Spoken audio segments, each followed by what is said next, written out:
Chapter 1, Invitation to Dangerous Territory. Karoline Leavitt was sitting at her desk, sorting through her mail, when her assistant, Lauren, walked into the office with a slightly tense expression. She was holding a clipboard with an open letter in her hand. "Karoline, you have received an interesting invitation." Karoline looked up from her paperwork to glance at her assistant. "From whom?" "Mark Hellman.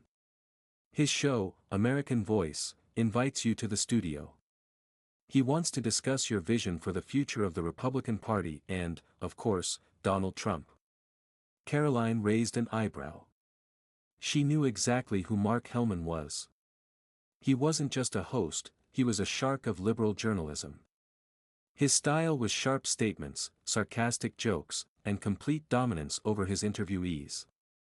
He wasn't interviewing, he was putting on a show that made conservatives look stupid. "They want to use me as a target," she said calmly. Lauren nodded. "Probably. But if you refuse, they will present it as fear of uncomfortable questions." Karoline thought about it. She knew that going on this show would be entering enemy territory, where she would be attacked. But it was also a chance to get her message out to a wider audience, to show that conservatives weren't afraid of controversy, that they had strong arguments. "We accept the invitation." Lauren took a deep breath. "Then we need to prepare. They will attack you from several sides." "Let them try," Karoline replied, tucking her hair behind her ear. She already knew that this would not be an easy night. Preparing for battle. The next few days were spent in preparation. Leavitt's team studied previous episodes of the show, dissected Hellman's style, analyzed his techniques. "He always starts softly, with a smile, tries to create an atmosphere of trust, and then suddenly goes on the attack," explained one analyst. "He uses sarcasm and interruptions to irritate his guests," Lauren added. Karoline listened, taking notes. "Okay. We need to be prepared for 3 key topics: Trump and his political legacy, conservative values in modern America, and, of course, my personal views." She knew Hellman would try to make her a target, but she had one advantage: she wasn't afraid to tell the truth. Evening of the show, entering the lion's den. The day of the broadcast arrived. Karoline arrived at the studio an hour early to familiarize herself with the set. The producers greeted her with exaggerated politeness, but she sensed the underlying tension. They knew today's episode would be hot. "Ms. Leavitt, we'll have a short interview before the main part to discuss the format of the show," one of the producers said. "The format is clear to me. The main thing is that they give me the opportunity to speak, and not turn everything into a farce." The producer smiled awkwardly. "Of course. Mark Hellman is very glad that you agreed to come." Karoline nodded reservedly. She went to the dressing room where Lauren was waiting for her. "Are you sure you're ready?" she asked, helping Karoline adjust her collar. "More than." A few minutes later she was invited into the hall. Start of the broadcast, lies under the spotlight. The show began as expected. Mark Hellman walked out on stage to applause from the audience. He was smiling, his suit was perfectly pressed, and his voice sounded like he was talking to a good old friend. "Good evening, America. Today we have a very special edition. We will talk about the future of our country, about the policies that divide us, and about the people who shape this future. And, of course, we will not ignore the most controversial figure of our time, Donald Trump." The audience laughed, some even clapped. Karoline watched carefully. She knew this was a preparation for an attack. Hellman continued. "We all know that Trump is a man who leaves no one indifferent. Some consider him a savior, others a threat to democracy. But who is he really? A dictator? A brilliant businessman? Or just a man who does not know when it is time to leave?" The laughter in the hall grew louder. Karoline felt her fingers curl into fists. Hellman then looked directly into the camera and added. "Of course, we have a person today who can answer this question. Meet Karoline Leavitt." There was applause, mixed with a slight hum. Karoline stood up and walked towards the stage. She sat down in the chair opposite Hellman, who smiled at her like a host inviting a guest into his fortress. "Ms. Leavitt, thank you for coming. I hope you enjoy your stay." She looked at him and answered calmly. "I didn't come for comfort, but for the truth." The audience gasped. Hellman narrowed his eyes slightly, but did not lose focus. "Well, let's get started." He turned the cards over. "Tell me, do you really believe that Donald Trump was the best president in recent decades?" Karoline paused, then said firmly. "I don't just believe. I know. And I have facts that will prove it." The hall buzzed again. Hellman chuckled. "Facts. Well, that will be interesting." But he didn't yet know that this evening would become a test for him. Karoline Leavitt was prepared to stand up for the truth. At any cost. Chapter 2, Waiting and the First Strikes. Karoline Leavitt sat in a studio chair, her expression impeccably calm. She knew all eyes were on her. Across from her, across a massive desk, sat Mark Hellman, a man known for his blistering attacks on Republicans, especially Donald Trump. There was an air of tense anticipation all around the room. The cameras were already on, the operators had taken their positions, and the audience was frozen in anticipation. Everything was ready for the show to begin. Hellman flipped through his cards, then looked up and smiled broadly, his signature smile that served as the opening to his most pointed and caustic interviews. "Well, ladies and gentlemen," he began, looking directly into the camera. "Today we have a guest who needs no introduction. A vocal defender of Republican ideas, a former White House press secretary, and now one of the most vocal figures in the conservative movement. Meet Karoline Leavitt." The hall burst into applause, but a slight murmur of disapproval could also be heard among it. Karoline nodded slightly, accepting the challenge. "Karoline, I'm glad you came. That's really brave." She raised an eyebrow slightly. "Why not?" "Well, you know this isn't Fox News. There's no teleprompter telling you the answers you need." The audience laughed, but Karoline didn't even blink. "Mark, I prefer to speak without prompting. Unlike some presenters, I am not afraid of a real conversation."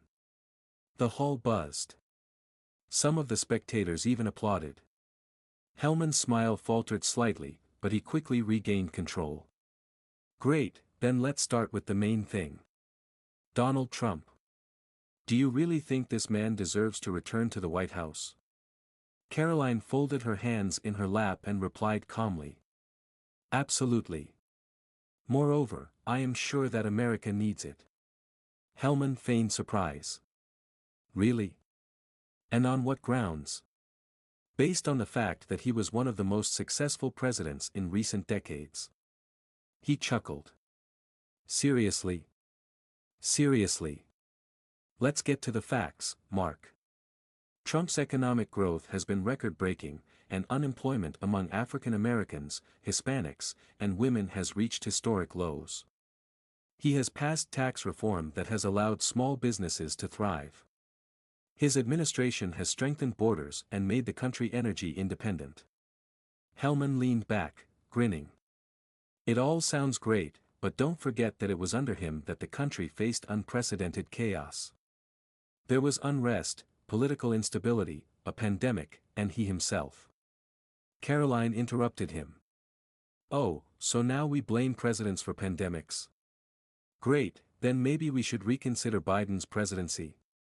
Because under him, inflation has skyrocketed, urban crime has gotten out of control, and America has become weaker on the international stage." The hall froze. Hellman's expression changed abruptly. He hadn't expected Karoline to attack so quickly. "But let's be honest, Karoline," he smiled again, trying to seize the initiative. "You won't deny that Trump is the most divisive politician in the country. Will you? He has done everything to stir up hatred between Americans." Karoline leaned forward slightly. "You know who really stirs up hatred, Mark. Those who daily divide Americans into right and left, good and bad. Those who accuse half the country of extremism simply because they think differently. The hall buzzed again. Some spectators began to whisper. Are you saying that he is not to blame for the split? I want to say that in a free country people can have different opinions. But when some people think that their opinion is the only correct one and try to shut the mouths of others, then a real split begins. Applause. Louder this time. The first cracks in the armor. Hellman realized the situation was getting out of his control. He glanced at the producers backstage, who also noticed that the audience was increasingly listening to Karoline. He took a deep breath. Okay, let's talk about something else. Donald Trump is a man who has repeatedly broken the rules, who has despised the institutions of democracy. Don't you see that as a threat? Karoline smiled. And what institutions exactly did he despise? Well, for example, he criticized the media. She laughed. Are you saying that criticizing journalists is a crime? Mark, let me remind you that in a democratic society, no one is immune from criticism. Not even you. The hall buzzed again. Hellman felt he was losing ground. But he threatened freedom of the press. No, he threatened to lie in the press. These are different things. Now the hall literally exploded with applause. Hellman pressed his lips together. He realized he had made a mistake. Instead of pushing Karoline into a corner, he had given her the opportunity to show her strength. He pulled himself together, took a deep breath and looked at her. You seem to like to answer harshly. But tell me this. If Trump is such a great president, why do so many people hate him? Karoline didn't flinch. Because he is not afraid to tell the truth. And the truth scares those who are used to lying. The hall exploded with applause. Hellman realized that this interview would no longer be what he had planned. But he didn't give up. He knew he had a few more tricks up his sleeve. And in the next chapter he will try to go all in. Chapter 3, Stand Up and Speak. A tense silence fell over the room. Some of the audience members glanced furtively at each other, others smiled faintly, clearly enjoying the spectacle that was just beginning to unfold. The cameras focused on the face of Mark Hellman, who, despite the visible tension, continued to maintain a mask of self-confidence. But Karoline Leavitt was no longer going to be a passive guest being bombarded with questions. She straightened up, picked up a glass of water, and took a small sip, slowly, as if testing how firmly the host was holding his position. Hellman gritted his teeth but continued to smile. Karoline, you say Donald Trump is fighting for America, but do you seriously believe he is acting in the interests of all citizens? Isn't it obvious that his rhetoric is dangerous to society? Leavitt paused. Dangerous for whom, Mark? For democracy. So democracy is when everyone has to agree with you. When the only acceptable point of view is yours. The hall buzzed. Hellman pretended not to notice the crowd's reaction. I'm talking about inciting hatred. About Trump dividing the country. Karoline looked at him calmly. Mark, you are a professional. You know the power of words. Don't you think that when the hosts of the major TV channels call half of the Americans extremists simply because they voted for Trump, that is real hate speech? For a second, there was dead silence in the studio. Hellman tensed. You're trying to turn the question around. But listen, I'm not the one making the statements that provoke protests. Karoline narrowed her eyes. What about the summer of 2020? What about the cities burning during the riots? Who provoked them? The people who talked about peaceful protests while businesses were being destroyed before our eyes? Or maybe those who turned a blind eye? Hellman pressed his lips together. Do you really equate Trump with those events? No, Mark. You are the one trying to equate Trump with everything bad that is happening in the country. But the truth is, the real problem is not him. The problem is those who are trying to impose one point of view and drown out all the others. The hall buzzed louder. Seizing the initiative. Hellman felt control of the conversation slipping from his grasp. He sat up straight, folded his hands on the table, and decided to go on the offensive. Let's be clear, do you think that the US doesn't have a problem with extremism? That there is no threat to democracy? Karoline sighed. You know, Mark, the problem is that they call everything that doesn't fit into the liberal agenda a threat to democracy. If someone says they want a strong border, they're an extremist. If someone wants fair elections, they're an extremist. If someone doesn't agree with what's being imposed on them, they're threatening democracy. But the real threat to democracy is when one side tries to shut the other up using these labels. At this point the applause became louder. Hellman narrowed his eyes. Are you blaming the press? I blame propaganda. Because it's not the same thing. He closed his mouth. Hellman's attack, last chance. Hellman quickly flipped through the cards, trying to find a new pressure point. Okay, let's talk about the future. If Trump does return to the White House, what do you think will happen? Will the country come together? Or will we see chaos again? Karoline answered immediately, leaving him no time to maneuver. We will see America rebound. We will see crime go down. We will see jobs come back. We will see a strong economy. Are you sure? Look at the numbers under Biden. Now look at the numbers under Trump. And ask yourself the same question. Hellman fell silent. The last argument. He made the final push. You can talk about numbers as much as you want, but the fact remains, Trump is the man who brought the country to the brink. Isn't that right?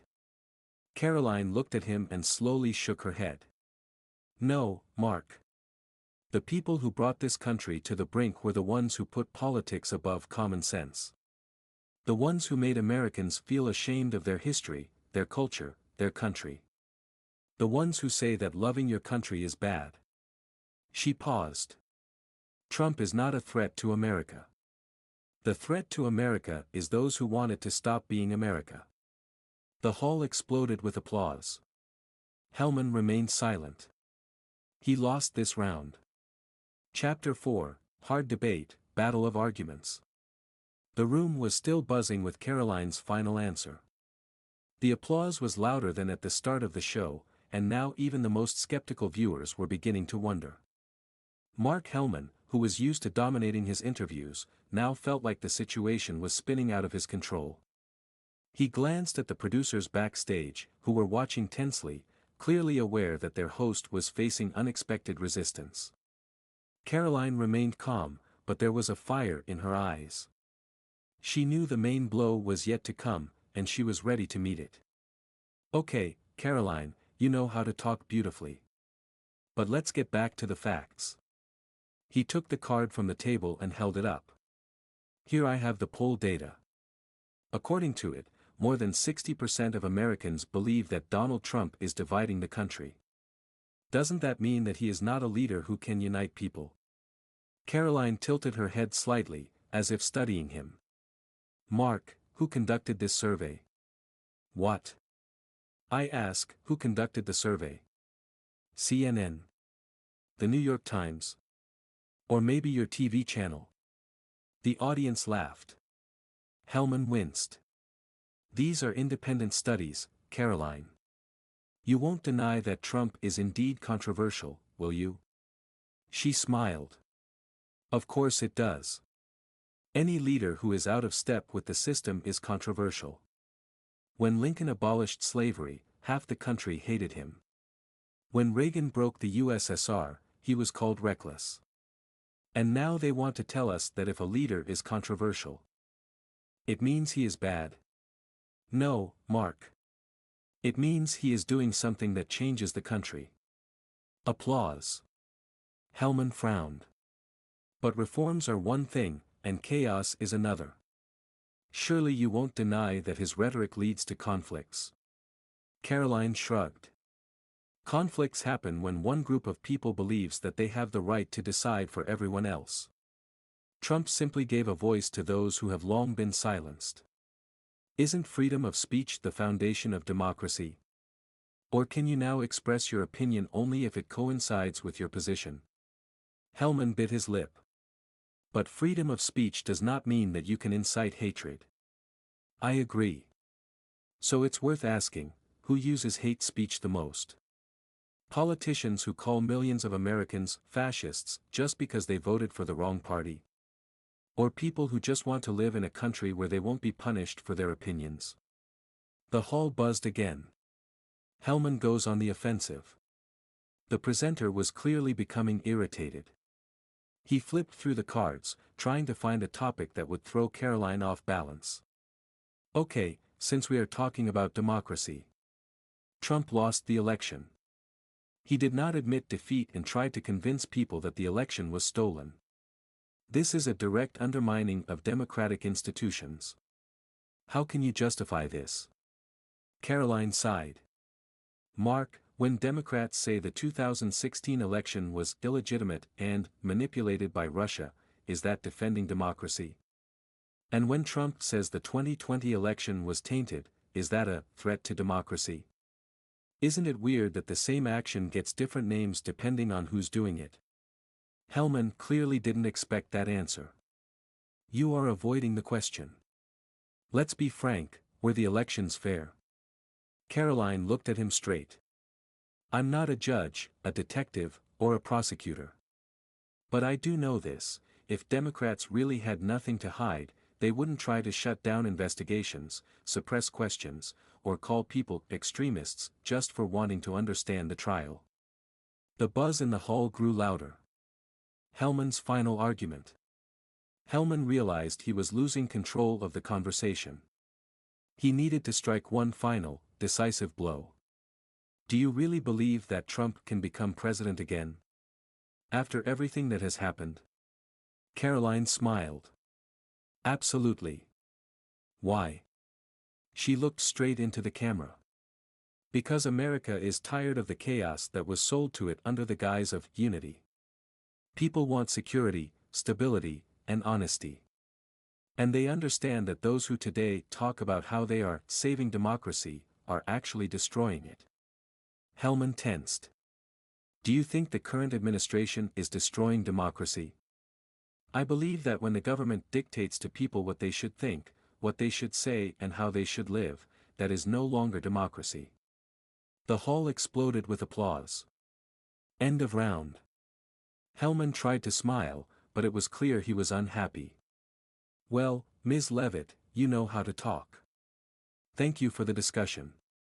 Karoline nodded slightly. Thanks for the invitation, Mark. Be better prepared next time. The audience applauded again. She will remember this evening forever. But even more importantly, millions of viewers will remember it. Chapter 5, The Final Chord, Respect and Victory. Mark Hellman took a deep breath, glanced around the room, at his producers, who were watching him with obvious tension, and then looked back at Karoline Leavitt. She sat before him confidently, calmly, but there was triumph in her gaze. She had not simply endured this conversation, she had turned it around so that now everyone in the room was waiting for her words more than his. Hellman was an experienced announcer. He knew when to keep fighting and when to stop. He lost several key rounds, but he had one last chance to save face in front of the audience. He forced a slight smile. Well, Ms. Leavitt, that was a really energetic conversation. I must admit, you are not afraid of difficult questions. Karoline responded with the same slight smile. I'm not afraid of questions. Mark. I'm only afraid of those who are afraid of questions. There was approving applause in the hall. Hellman frowned slightly, but tried to hide it. Then I have one last question for you. You say Trump could become president again. But if that happens, what do you say to those people who are afraid of his return? To those who sincerely believe that this will lead to an even greater division of the country? Karoline looked straight into the camera. I will tell them that real democracy is not fear.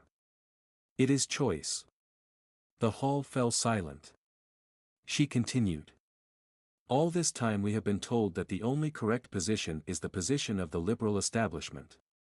We have been told that if we do not vote for the right people, then we are inciting hatred. But democracy is not about being afraid of other people's opinions. It is about choosing. And if millions of Americans choose Donald Trump, that is not a threat to democracy. That is democracy. The applause grew louder. The final blow. Hellman realized that his show was turning into a show in which he was no longer the main character. But he couldn't end on that note. But he was already in power. And many will say that his time has passed. Why not leave everything in the past and move on? Karoline looked at him with a slight smile. Then why are so many people afraid of his return? If his time has really passed, if his policies did not work, if he was a bad leader, why do you spend so much time and energy convincing people of this? Hellman opened his mouth but couldn't immediately answer. Because the truth is that his time has not passed. People remember what their lives were like under his leadership. And they want it back. That's why they're not afraid of him. They're afraid of us, those who don't keep quiet. It was a blow. The loudest applause of the entire evening rang out in the hall. The final word. Hellman realized that there was no point in resisting any further. He nodded and folded his hands in front of him. Well, Karoline, you know how to hold your ground. This was an interesting conversation. She nodded slightly. Thank you, Mark. I hope next time you let your viewers hear both sides, not just the one that suits you. Hellman chuckled but said nothing. Thank you for being with us this evening. It was the show, American Voice. Until next time. The cameras turned off. Behind the scenes. Karoline stood up, straightened her suit and headed towards the studio exit. She felt eyes on her. Some of the studio staff looked shocked, some disappointed, and some even respectful. Mark Hellman approached her. You really know how to surprise, Leavitt. She looked at him. Did you think I would just sit and listen to your propaganda? Hellman chuckled. No, but I thought I could corner you. Karoline shrugged. Try next time. She turned and headed towards the exit, leaving the presenter in thought. This evening will be remembered by everyone. But especially by those who heard an alternative point of view for the first time. And that was her victory.